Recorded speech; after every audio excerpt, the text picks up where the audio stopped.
কেন ভালো মানুষেরা দুঃখে থাকে এবং পাপী ভণ্ডরা কেন সবসময় খুশি থাকে? এর দুটি কারণ আছে। দুটো কারণ আজ আমি আপনাদের বলবো। একটি শহরে একজন অসুস্থ মহিলা বাস করত। তার 3টি ছোট ছোট মেয়ে ছিল। অনেক দিন আগেই তার স্বামী মারা যায়। আপনি যদি গল্পটি শুনতে চান তাহলে পুরোপুরি শুনুন। এই গল্পটি অর্ধেক দেখে ভুল করবেন না, কারণ এই পবিত্র কাহিনী অর্ধেক এবং অসম্পূর্ণ রেখে যাওয়ায় আপনাকে অপরাধী বোধ করাতে পারে।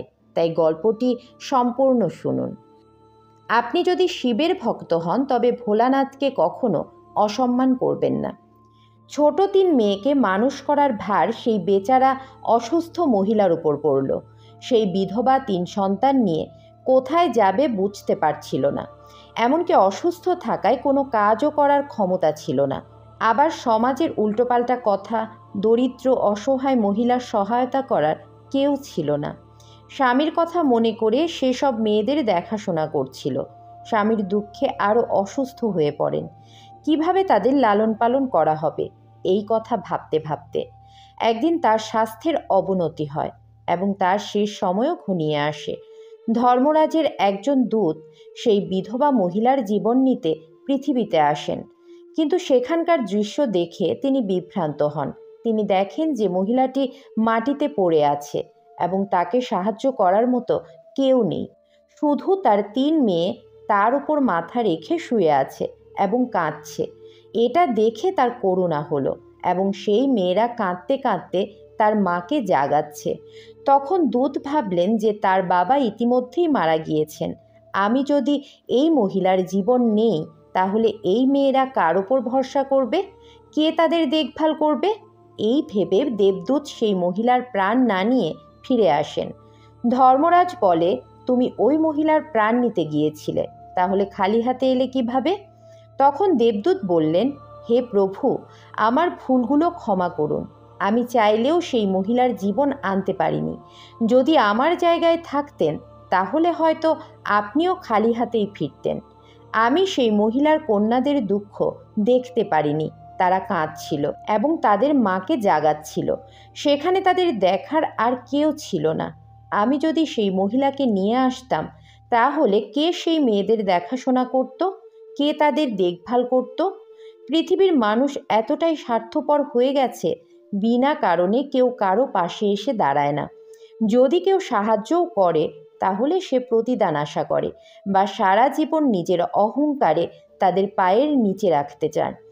দেবদূত বললেন যে, প্রভু, ওই মহিলাকে আরও কিছু সময় দেওয়া উচিত, যাতে সে তার মেয়েদের লালন পালন করে বড় করতে পারে।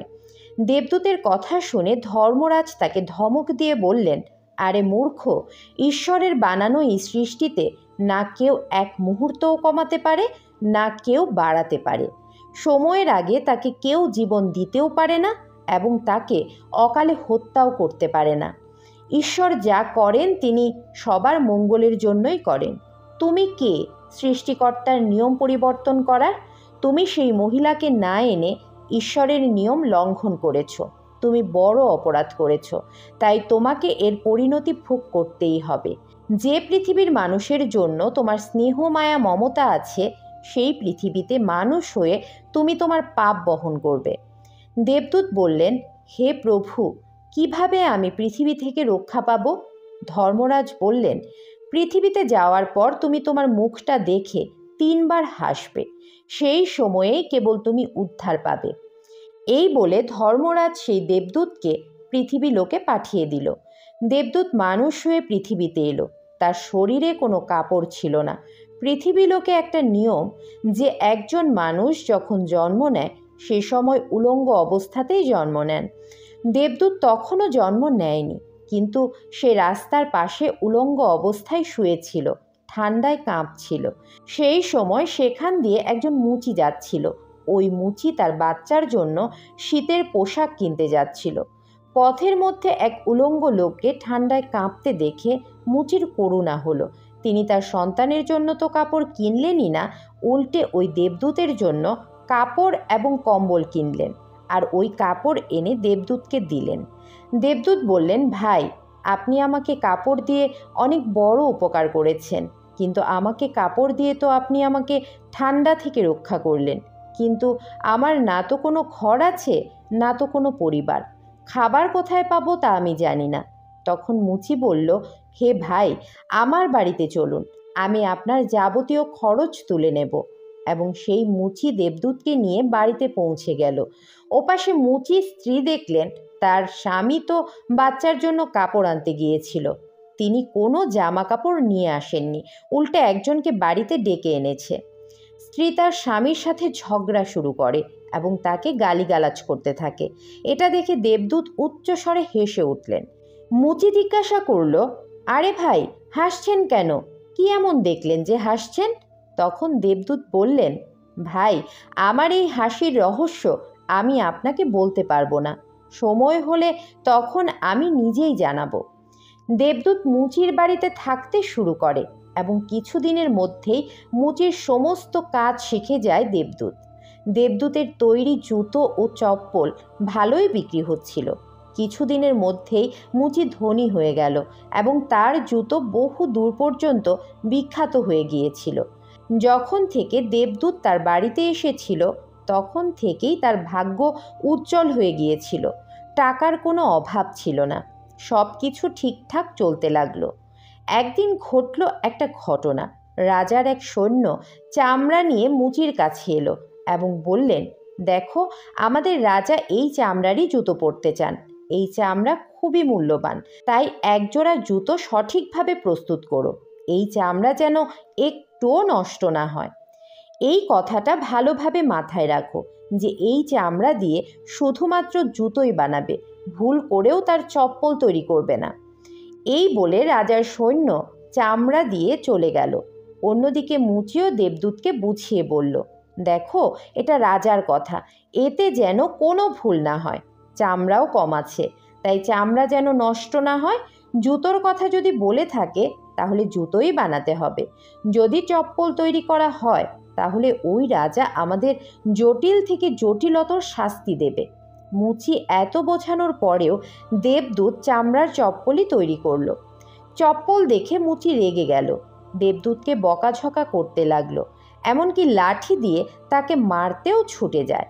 সে বলল, ওরে মূর্খ, তোকে বারবার বলেছিলাম জুতো বানাতে, তুই কিনা সেই চপ্পলই বানালি। এখন রাজা আমাদের ছাড়বেন না, তুইও মরবি, সাথে আমিও মরব। বাড়ির সকলকে ফাঁসি দেবে রাজা। মুচিকে খুব দুঃখিত দেখে দেবদূত খিলখিল করে হাসতে লাগলো। মুচি বললেন, ওরে মূর্খ, কাজ নষ্ট করে এখন হাসছিস? আরে দেখ, রাজার সৈনিক জুতো নিতে এসে গেছে। সৈনিক এসে বললেন, ওহে মুচি ভাই, গতকাল যে চামড়া দিয়ে গিয়েছিলাম সেটা দিয়ে জুতো বানাবে না, চপ্পল বানিয়ে দেবে, কারণ রাজা সাহেবের মৃত্যু হয়েছে এবং এখানে প্রথা রয়েছে যে যে ব্যক্তি মারা যায় তাকে চামড়ার চপ্পল পরিয়ে শেষ যাত্রায় নিয়ে যাওয়া হয়। পরদিন 3 মেয়ে এক বৃদ্ধা মহিলার সাথে মুচির দোকানে এলো। তারা 3 জনই বিয়ে করতে চলেছে এবং 3 জনই তাদের জুতোর মাপ দিতে এসেছে। দেবদূত ওই 3টি মেয়েকে চিনতে পেরেছিল যে এই 3টি একই মেয়ে, যাদের মাকে না নিয়ে যাওয়ার জন্য দেবদূত আজ এই মানুষ রূপে পৃথিবীর লোকে এসে শাস্তি পাচ্ছে। এবং এই মেয়েরা এখন অনেক বড় হয়ে গেছে, মনে হচ্ছে তারা ভালো ঘরে বড় হয়েছে। বৃদ্ধা বললেন, হ্যাঁ বাবা, এদের মা ছোটবেলায় চলে গেছে, তাই এদের আমার কাছে রেখেছি। আমার কোটি টাকার সম্পদ আছে এবং দুর্ভাগ্যবশত আমার কেউ নেই, তাই আমি 3 মেয়েকে আমার কাছে রেখেছি। আমি ওদের ভালোভাবে খাওয়া দাওয়া করিয়ে পড়াশোনা করিয়ে বড় করেছি আর এখন বিয়ে দিতে যাচ্ছি। মেয়েদের ভাগ্য দেখে মনে মনে ভাবে, ভগবান যা কিছু করেন তিনি ভালোর জন্যই করেন। আর এই সময়ে যদি তাদের মা না মারা যেতেন তাহলে আজ এরা অনাহারে ও দরিদ্রের মধ্যে পড়ে থাকতো। মায়ের মৃত্যুর পর আজ এই 3 মেয়েই অনেক ধনী পরিবারের পুত্রবধূ হতে চলেছে আর এই বৃদ্ধার কোটি টাকার সম্পত্তির মালিকও হয়েছে এই 3 মেয়ে। এসব দেখে দেবদূত তার আগে করা মূর্খতার কথা ভেবে জোরে জোরে হাসতে লাগলো। মুচি জিজ্ঞেস করলো, তুমি হাসছো কেন? তোমার হাসির কারণ বলো। দেবদূত মুচিকে বললেন, আমি একজন দেবদূত আর এখন এই যে 3 মেয়ে জুতোর সাইজ দেওয়ার পর চলে গেল, আমি এদের মাকে নিতে এসেছিলাম। কিন্তু সেই সময় 3জনই ছোট ছিল এবং তাদের জন্য করুণার কারণে আমি তাদের মাকে নিয়ে যাইনি এবং তাদের বাবা আগেই মারা গিয়েছিল। এই কারণে ধর্মরাজ আমাকে অভিশাপ দিয়ে পৃথিবীতে পাঠালেন। আমি কোনো কাপড় ছাড়াই রাস্তার পাশে শুয়ে পড়েছিলাম। তারপর তুমি আমাকে তোমার ঘরে নিয়ে এলে। সে সময় তোমার স্ত্রী তোমার সাথে অনেক ঝগড়া করেছিল, কারণ তুমি তোমার বাচ্চার জামা কাপড়ের টাকা দিয়ে আমার জন্য কম্বল এবং কাপড় কিনেছিলে। সেই সময় প্রথমবার তোমার বউয়ের বোকামি দেখে খুব হেসেছিলাম, কারণ তোমার স্ত্রী লাভ দেখতে পাচ্ছিল না, যা আমার আসার পর তোমার বাড়িতে ঘটতে যাচ্ছিল। কিন্তু দ্বিতীয়বার যখন হাসি এলো, যখন রাজার জুতো না বানিয়ে রাজার চপ্পল বানিয়েছিলাম আর তুমি লাঠি নিয়ে আমার পেছনে ছুটছিলে, তখন তুমি রাজার কথা ভাবছিলে। কিন্তু তুমি তো জানতে না যে রাজার সাথে কি ঘটনা ঘটতে চলেছে, যার কারণে রাজার জুতোর চেয়ে চপ্পলের প্রয়োজন বেশি ছিল। অনেক সময় এমন হয় যে আমরা যা দেখতে পাই না এবং যা চোখের সামনে ঘটতে চলেছে তা দেখে চিন্তা করে দুঃখিত হই। কখনো কখনো ঈশ্বর আমাদের ভালোর জন্যই আমাদের খারাপ করে থাকে, কিন্তু সেসব দেখে আমরা ঈশ্বরের উপর রেগে যাই। কিন্তু আমরা আমাদের ভালো দেখতে পাই না, যা ভবিষ্যতে ঘটতে চলেছে। কখনো কখনো আমাদের বর্তমানে ভালো কিছু হলে তা নিয়ে খুব খুশি হই, কিন্তু ভবিষ্যতে কি ঘটতে চলেছে তা আমরা দেখতে পাই না। আমাদের সাথে ভালো এবং খারাপ 2 ধরনের ঘটনা ঘটে, তবে আমাদের সর্বদা এই সম্পর্কে চিন্তা করা উচিত যে ভগবান যা করেন তা ভালোর জন্যেই করেন। এই কথা মনে করে আমাদের এগিয়ে যাওয়া উচিত। ভালো লোকেরা এই কারণেই দুঃখে থাকে, কারণ ভালো লোকদের সাথে পরে ভালো কিছু ঘটতে পারে। এবং দ্বিতীয় কারণ হলো যে ভালো লোকেরা সর্বদা ঈশ্বরের সাথে সংযুক্ত থাকে এবং তাদের জন্য ঈশ্বরের সাথে সংযুক্ত থাকা প্রয়োজন, যাতে তারা কষ্ট পেতে পারে। সব শেষে দেবদূত মুচিকে সব কিছু বুঝিয়ে ধর্মরাজের কাছে ফিরে গেলেন। এই ভিডিওটি বলার সময় যদি কোনো ভুল হয়ে থাকে তাহলে আমি ক্ষমা প্রার্থী।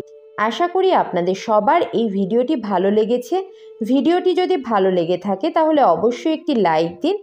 আপনি যদি শিবের ভক্ত হন তাহলে কমেন্টে হর হর মহাদেব লিখুন এবং চ্যানেলটি সাবস্ক্রাইব করে আমাদের পাশেই থাকুন। দেখা হচ্ছে পরবর্তী ভিডিওতে।